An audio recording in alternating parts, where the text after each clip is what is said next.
Hello, everyone. Sorry for the little bit of delay putting this lecture up. I was mowing the lawn on Saturday and I hit a yellow jacket's nest and I got stung about 7 times. So I had a lot of Benadryl in me yesterday to calm down some inflammation and make sure I've actually never been stung by a bee. So I'm not allergic as far as I know. But I got no work done yesterday because, well, the Benadryl and the bees got me. Okay, so this week we're going to do electrical stimulation. The issue with electrical stimulation is there's a lot of science behind this. It can and will get confusing. So you have to understand if you have questions after watching this lecture, email me, text me, whatever you need to do. We can set up a FaceTime appointment, Skype, whatever. It's some tough info. Every year my students struggle with the stim. We're going to talk about different waveforms, basic electrical properties, DC and AC current, pulse currents, and understand some basic electrical terminology here. So electricity is the force created by an imbalance in the number of negatively charged electrons between two poles. This force is known as electromagnetic force, potential difference, or voltage. So many times in modalities you'll hear the term voltage used. Electrons flow in an attempt to equalize the difference in charges, creating that electrical current. Big point here, electrical current takes the path of least resistance. We have two terms here, the cathode and the anode. The negative pole is the cathode. This is the area of high electron concentration. It flows from the cathode to the anode. The anode is a positive pole, an area of a low electron concentration. So it goes from the cathode to the anode. The path of least resistance, it goes from negative to the positive pole. In a closed circuit, for electron flow to occur, there must be a closed circuit. When you turn on the light switch to the on position, that closes the circuit and allows the light to turn on. When you flip the light switch back off and you leave the room, it creates an open circuit or an incomplete path and prevents electrons from flowing. So in my lab, typically for this lecture, we put electrical stimulation on a patient, really our own students in lab, and we place them in water. And everyone gets freaked out because they're with electricity and water. Well, if you know basic electricity, if you have an open circuit, that's not going to do anything. All right, that's an incomplete path that the electrical current is not going to flow. However, if we had a closed circuit in water, that could be there could definitely be some issues there. So everyone gets freaked out in lab, and it's my great time to mess with the students. Terminology. There is so much terminology here. I put up on Blackboard a PDF of electrical terminology. It's a 2-page PDF, and it's just literally the term and the definition of the term. So we have something called amplitude, which is the max distance the pulse rises above or below, drops below the baseline. So baseline, all right, it's the max distance it rises above or below the baseline. The pulse duration is the horizontal distance required to complete one full cycle of a pulse. Horizontal. All right. If this is vertical, think of amplitude as vertical. Pulse duration is horizontal. So it could be from here to here. That's one cycle of a pulse. I have a lot of pictures coming up here. Different outputs to tissues. You can see here 3 different types of current characteristics. The first one you see is pure direct current. DC would be direct current. You'll almost never hear me say direct current. They always almost abbreviate it as DC. So DC current, right, it stays above the baseline. If this dotted line is the baseline, this is direct current going above and then back down, but it never goes below the baseline. And it's continuously on. Right, that's one pulse. A modulated pulse current is the second picture here, and you can see that there are breaks within the current. So it looks almost like DC current, but there are pulses, right? This is a pulse, this is a break, this is a pulse, this is a break. Very similar to DC current, but there's breaks. And then you have something called pure alternating current, or just AC or alternating current, which it goes above and below the baseline. Where's my pen? So if this is the baseline, alternating current goes above and below the baseline. My drawing here is beautiful, right? Above and below. So if I'm looking at the terms, what I just said, right, if I look at amplitude, the amplitude would be this, from here to here. We'll use the pulse current for amplitude here. So this would be amplitude from maximum distance that the pulse rises above or drops below the baseline. I'm literally reading the definition off the slide. All right, above the baseline. This one does not go below the baseline. For this pure AC one, it goes above and below, right? Now pulse duration, we'll use this one. This would be a pulse duration. Horizontal distance. Whoop. Good. So again, DC current, continuous flow of electrons in one single direction. This is a direct current. Direct current, when you place this on a patient, doesn't feel as comfortable as alternating current because of the way the current is, direct current is. Most of you in your discussion boards have said you've had, or a lot of you at least, have said that you've had some form of electrical stimulation done, whether it's at a physical therapist office for an injury or by an athletic trainer. But most people have had some kind of stim on. And you keep hearing me use the word stim because almost never do you hear an athletic trainer or PT say, I'm going to put some electrical stimulation on you. Well, no, they usually put stim, S-T-I-M, right? There are different forms of stim, and that is what we'll go through today and this week. With alternating current, this is a continuous back and forth flow of electrons. It's defined by frequencies or cycles per second, and it can be turned off and on to create different bursts. So a TENS unit could be an alternating current, and you can see this would be a burst and this would be a burst. And each one of these small little lines would be, all right, this would be one of these small little blue lines that I can't zoom in on here. All right, so this would be a pulse duration, each one of these blue lines. Now we have pulse current, and this is the interrupted electron flow. All right, this is the simplest form of interruption, is to turn off on and off switch. All right, so pulse current, bam, bam, above, below the baseline. Doesn't always have to go above and below the baseline though, remember? Look at this one, this only goes above the baseline. This example is going above and below the baseline, and it's on, off, on, off, on, off.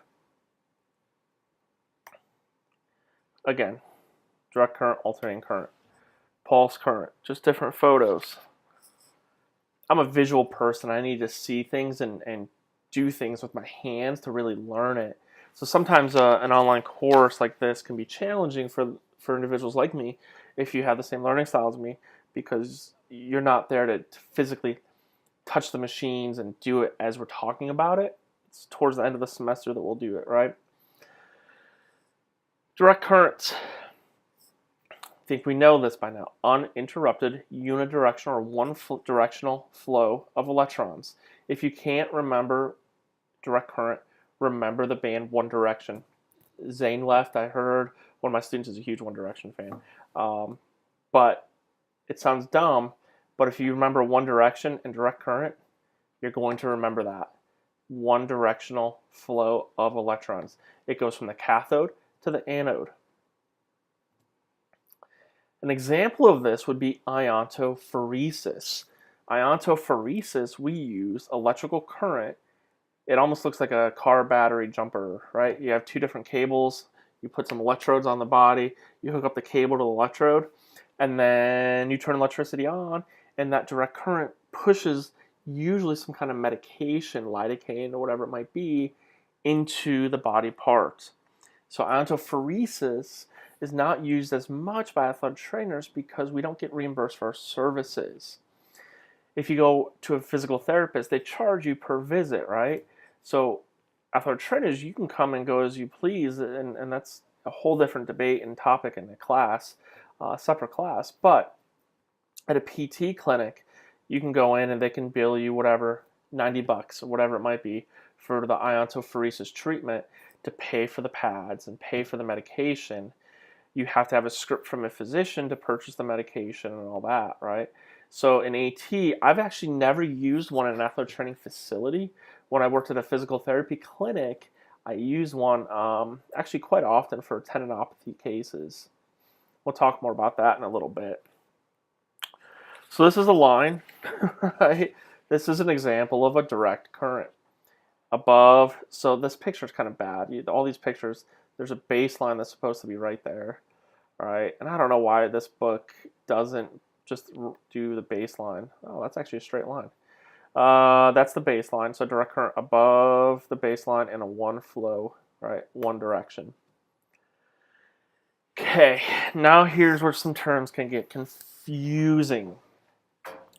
Pulse currents, you can either have the unidirectional, which we call a monophasic current, or a bidirectional, which is a biphasic flow of electrons that are interrupted by discrete periods of non-current flow. And I have examples coming up, but the unidirectional or monophasic would be that first DC photo, all right? Bam, above the baseline. These are supposed to be even, right? This is a mono. Biphasic current would be that second photo that we saw a little bit ago. If this is the baseline, right? Bam. I was never good in art class. Bam. So if this is the baseline there, that's straight. That's definitely supposed to be a straight line, right? Bam, bam. This is biphasic current. Monophasic, it's above or unidirectional, right? Above the baseline, therefore it has to be unidirectional. Biphasic is above and below, so therefore it has to be biphasic. Alternating current is used in household electricity, right? That's the most common electrical current that we really see. This is direction of flow that cyclically changes from positive to negative. It has no true positive or negative pole. I have examples coming up here. Amplitude. Ooh, we talked about amplitude already. It's the max distance the wave rises above or drops below the baseline. Next slide. And my pen. This is the baseline. This would be, all right, the amplitude. One cycle. So this whole picture is one cycle of alternating current. We call this a cycle because we find where it starts and where it stops.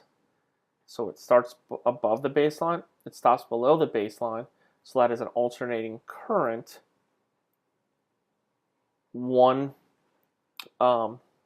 I lost my train of thought.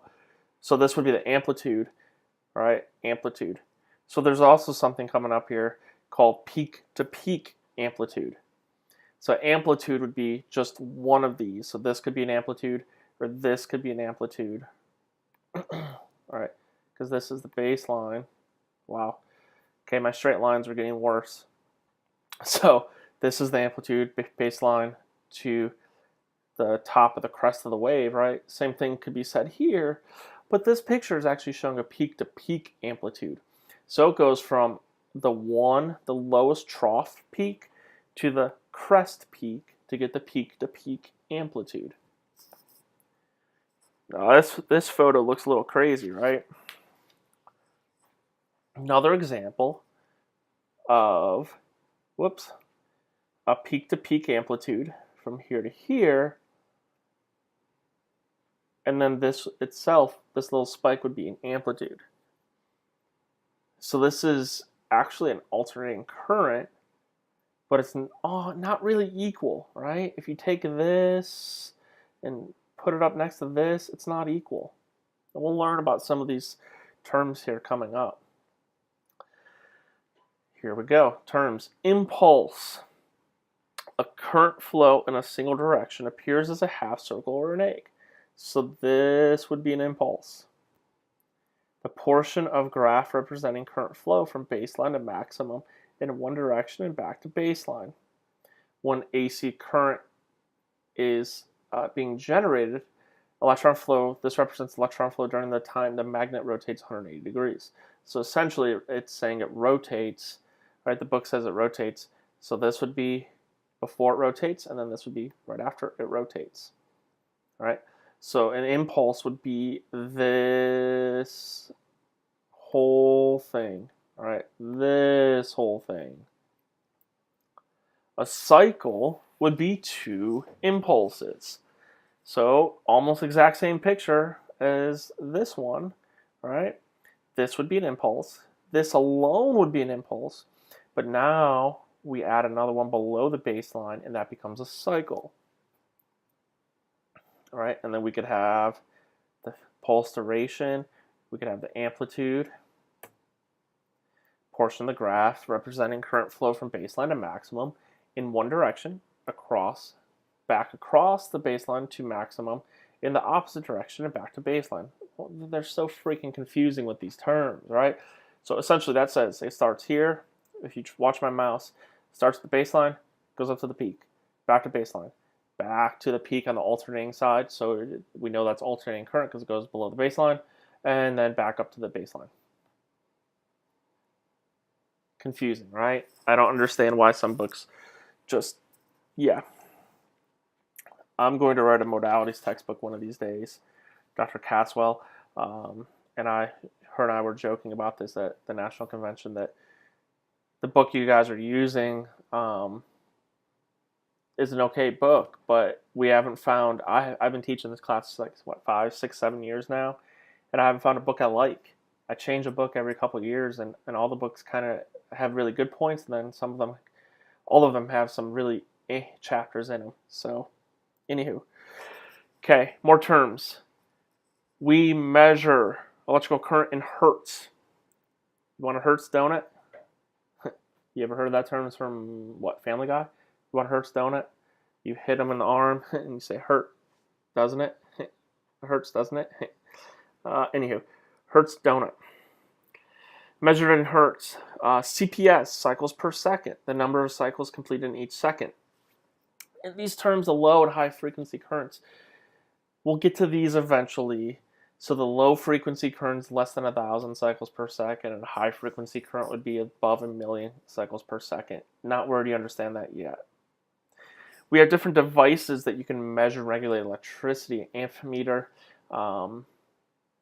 measures the rate of flow of current. In milliamps, we have a voltmeter, which measures voltage, and an ohm meter, which measures resistance to current flow. In athletic training, we're almost never going to use these.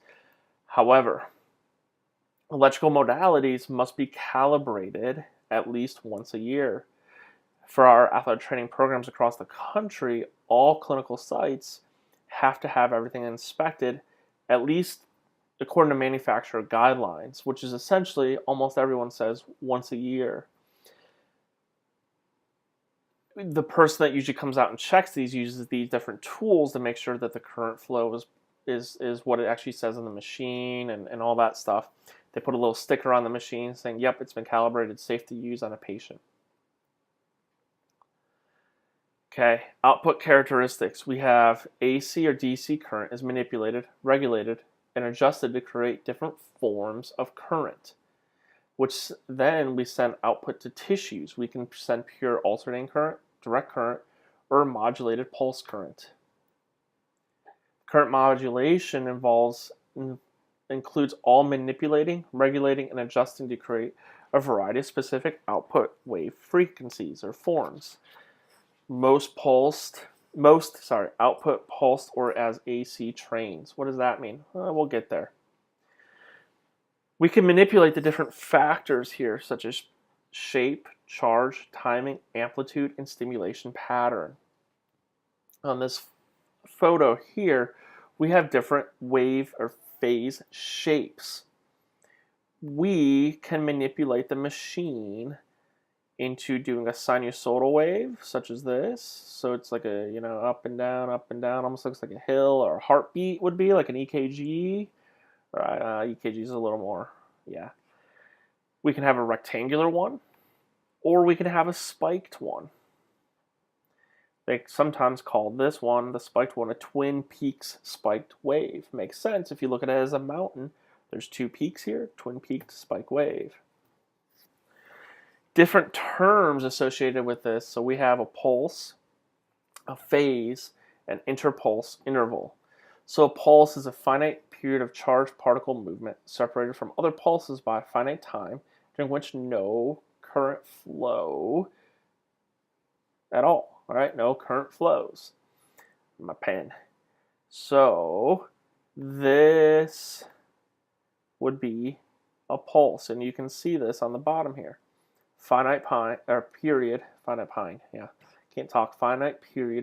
time, right, of charged particle movement. So this whole cycle is a pulse, right? The phase will get there in a second. Yeah. Okay. The pulse named by the number of phases. We can have monophasic, biphasic, or polyphasic. Monophasic is one phase. All right, so this would be one phase, and it only flows in one direction. However, if you look at the whole picture here, we say that this is biphasic because it goes above and below the baseline. Hopefully I'm not confusing you yet. So a monophasic current would be this. So if this is the baseline, it's going in one direction. So it's essentially DC current. DC current. Monophasic, all right? Can I clear this? Yeah, there we go. Monophasic is essentially DC current. We can only have one phase, and it goes in one direction only. It's above the baseline. Biphasic, we know that this is biphasic because it goes above and below the baseline, and therefore it has two phases. All right. So polyphasic would mean many phases that connect. There's no interruption of current. Otherwise, that would be biphasic, right? So essentially, a polyphasic current would just keep going. These are all supposed to be equal, and we'll end on the baseline. So we'll say that this is the baseline. All right, bam, bam. Above, below, there's no interruption in current flow. Whew. Who's getting confused yet? Raise your hand. I can't see your hand, but raise your hand. Take 5 seconds, pause it, walk around, clear your thoughts. Come back. We have phase charge. It's the electrical charge of a single phase. This is expressed in coulombs. And that's all, just the charge of a single phase. That one's actually not super crazy, right? Yeah.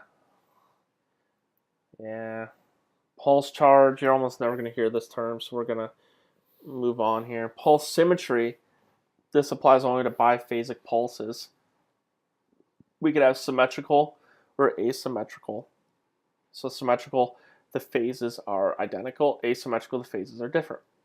So if you look at the photo here on the right, this would be balanced and symmetrical. They're both exactly the same. If you look at this, if you flip this one up here, they'd be both the same. Picture B, or letter B here, this is pretty obvious that is different and asymmetrical. You can tell pretty easily the size difference there. Yeah. Bursts, train and burst characteristics. A burst is a finite series of pulses, right? So these are pulses, each one of these little blue lines. If you stare at them hard enough or long enough, you get pretty dizzy. For a finite period of time, followed by no current flow. Burst interval is the time during which the burst occurs, and the interburst interval is the time between bursts, and usually in milliseconds. This would be the interburst interval. So we can manipulate a machine to do this for a patient. They're going to feel it bam, bam, bam, bam, bam, bam, bam, really fast, right? Ooh. Duty cycle. All a duty cycle is the ratio of time on versus total time. So if you look at this chart here, current with an on time of 10 milliseconds and an off time of 40 milliseconds would have a 20% duty cycle. You can manipulate the duty cycle on most machines, especially newer machines. You can. I'm trying to think. I think almost every type of electrical current, like interferential, Russian, all these different things we'll learn about, you can manipulate the duty cycle. Yeah. Phase duration, rise, and decay time. So phase duration is the time during which current flows in a single direction. So phase duration in a single direction. Ooh, this would be one phase duration, another, right? Because it's in one direction. With alternating current, they're going to be a little bit shorter, right? So if I had a phase duration with direct current, all of this circled area would be a phase duration. The rise time from beginning of a phase until the maximum amplitude. So if this is a phase, all right, it's the time it goes from here to the max amplitude to here. This would be rise time. So decay time, right? Decay time would be the opposite, max time from max to the end of the phase. So this would be decay time, DRD, rise, decay. We can manipulate these, especially in a form of stim that causes muscle contraction called Russian stimulation. And say we're trying to re-educate a muscle, we can change the rise and decay time depending where we think they're at in the recovery, right? So if we're trying to fire the muscle for the first time, we might have a slow, maybe a fast rise and a decay time, right? We'll talk about that more in depth later. Okay, we also have pulse width or pulse duration. Time required for each pulse to complete its cycle. Reported in micro or milliseconds. All right. Less than 150 microseconds is a short, over 200 is long. And then we have the interpulse interval. Essentially, anytime you hear the word or root term inter, that means it's going to be a stop, right? Interpulse, interburst, interval, same thing. It's a time off between phases or cycles. Okay. Period. Nobody really uses that term anymore. Pulse rate, or the frequency, the rate at which pulses are repeated in pulses per second, are similar to cycles per second for AC current. Some machines you'll only see it written as PPS, pulses per second, not CPS. Peak current measured in two ways. Yeah, so amplitude is the intensity or output, right? Measured in two different ways. Voltage delivered to the electrodes and then current flowing through the circuit. So voltage is delivered to the electrodes. So essentially, next chapter, I'll kind of talk about how the current goes from the wall to the machine to you. Okay. Average current is the average magnitude of a pulse computed in two ways. Average current during the pulse or average current during the period. Almost nobody uses this anymore. As you can tell, I'm trying to hit the major points, make sure you understand some of the basic terminology, and kind of skip over some things that you're not going to really see. Different stimulation patterns. We have a constant or surge stimulation. So a constant would be amplitude of successive pulses or cycles is the same.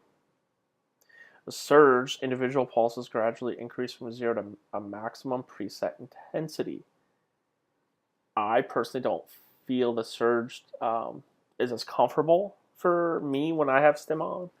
I like the constant better than the surged when I have. I'm using it on a patient too. As you can see, a surge characteristics here would be ramp up time, ramp down time. Ramp up would be the time during which the intensity increases. So as you can see, if this is the start of the treatment, it slowly gets more intense, and then it finally plateaus, which is the time during the which pulses remain at maximum preset intensity, and then it goes back down, ramps back down. The time on is the time which the current flows from the beginning to the end of a surge. The time off is time during which current does not flow, time between the surges. Okay. Most commonly used wave forms. Direct or galvanic waveform. And again, galvanic is a term used in older textbooks. Pure direct current used for iontophoresis. This is what direct current looks like. If nothing else, if you get nothing else from this lecture, you understand hopefully what direct current looks like. This is an interrupted direct current waveform. It's the unidirectional flow caused by rapid or repeated turning on and off the current. This is essentially a modified square wave.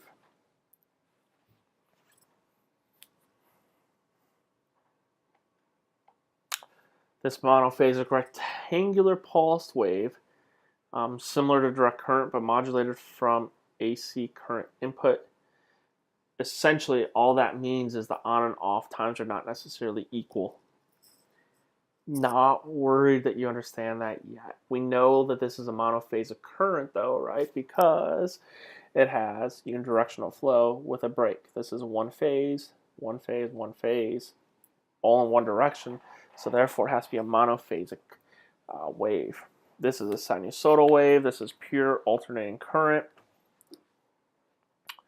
Different forms of alternating current would be polyphasic, symmetrical, balanced, even sinusoidal, which this is. This is what we usually get from electrical companies, utility companies. Side note, I haven't talked about my solar panels yet. We bought our house with solar panels already put on them, so we actually never have an electric bill. I think, actually I lie.